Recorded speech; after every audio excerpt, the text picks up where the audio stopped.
د لیوال ملي پوهې پروګرام وسایل نه همت اړین دی.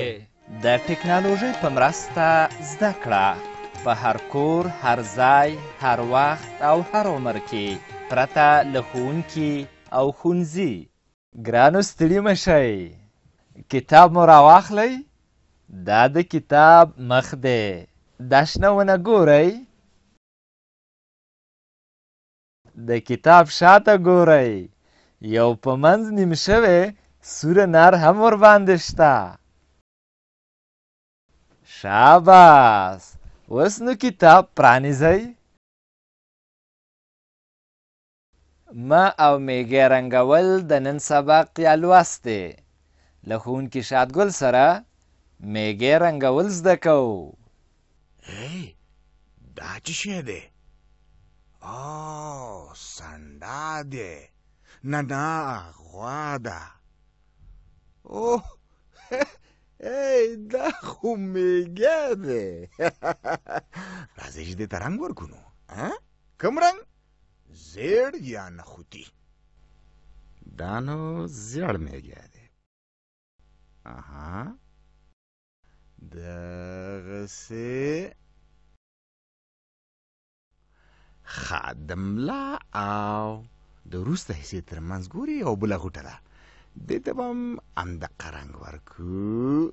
دغسې او دا خپله سینه یې چې دا پښې ورپورې نښتې دي که نه، ګورئ دې ته کوم رنګ ورکړو؟ دې ته هم دا رنګ ورکړو.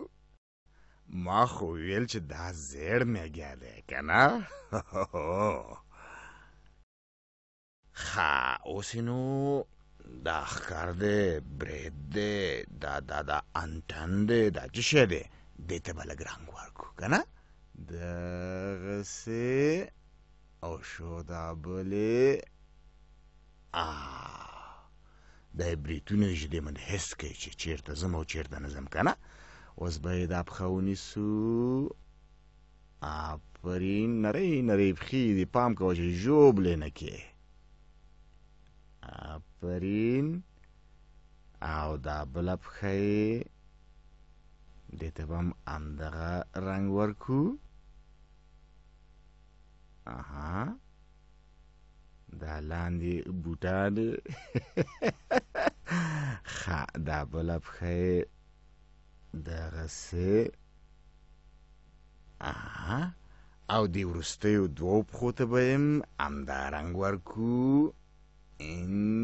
دغسې.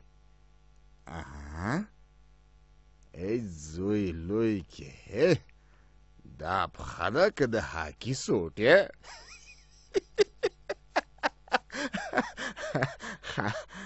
دغسې پاتې څه شو؟ سر او سترګی.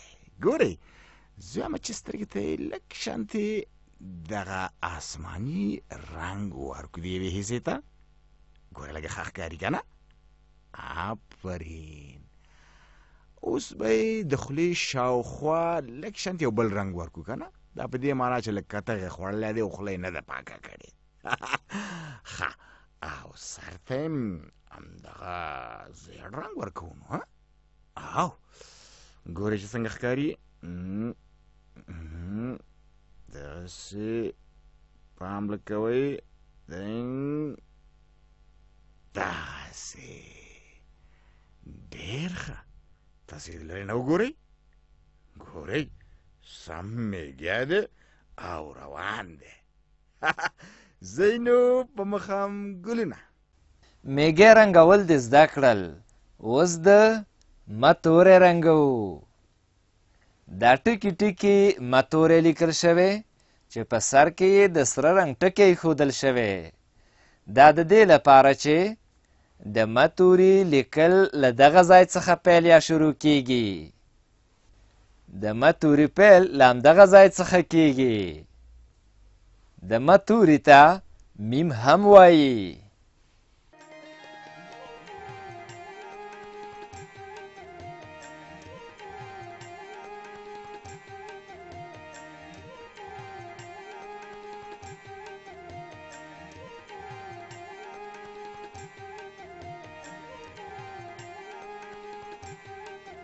له دې ویډیو سره رنګین کتاب په زده کړه کې ډیره مرسته کوي.